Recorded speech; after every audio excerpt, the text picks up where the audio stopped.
I want to talk about OT burnout, not the clinical definition, the lived experience of what it feels like when slowing down is no longer financially possible.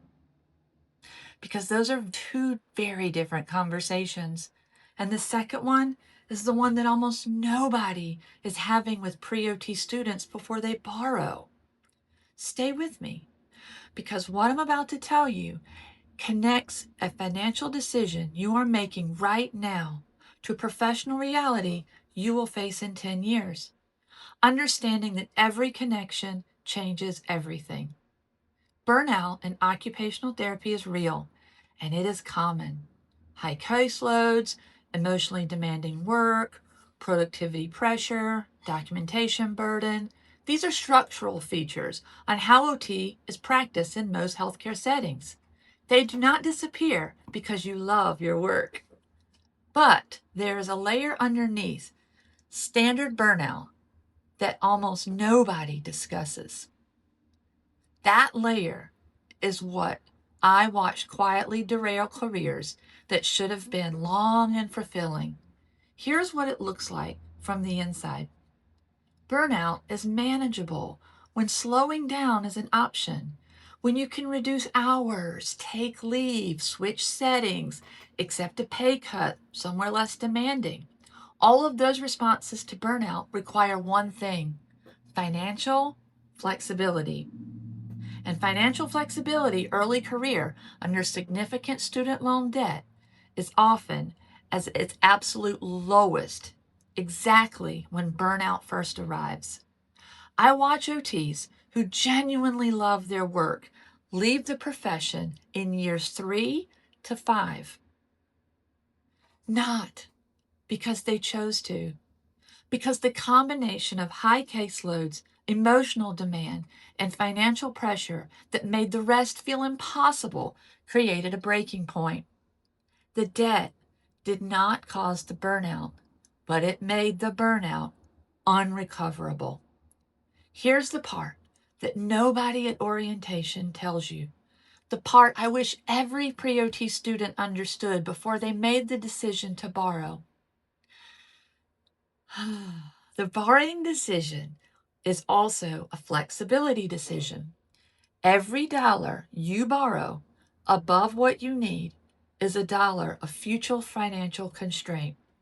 The constraint that will be present exactly when you most need the ability to make a different choice.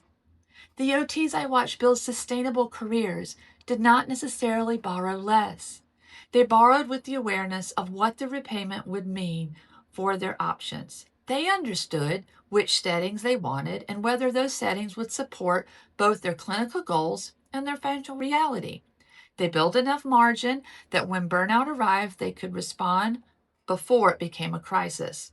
So here is a specific question I want you to ask yourself before you choose your program and before you decide to borrow. The question is not, can I afford the repayment on my projected salary? The question is, given this debt load, can I afford to slow down if I need to? Can I afford a job that pays less but demands less? Can I afford a leave if my mental health requires it? Can I afford to say no to a high-paying but unsustainable setting? Those questions only have answers if you know your numbers before you borrow. Here's the financial framework I teach pre-OT students, not to scare them out of the profession, but to help them enter it in a way that lasts, in a way they can love. Know your target debt to income ratio before you choose your programs. The general sustainable guideline is 1 to 1 or lower. Borrow $100,000, target a salary of $100,000 or more. Know which settings you want, what they pay in the area where you want to live. Model your monthly take-home after taxes, repayment, and living expenses. Then ask, is there a margin? The margin is not a luxury. It is what keeps your relationship with this profession sustainable when work gets hard.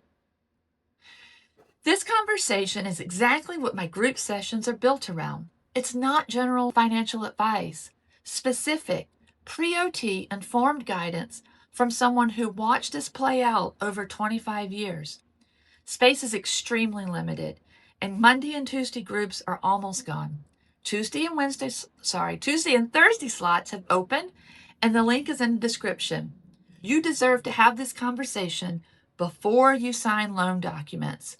You found it. Now use it. Group sessions, Tuesdays and Thursdays, available. Link is in the description.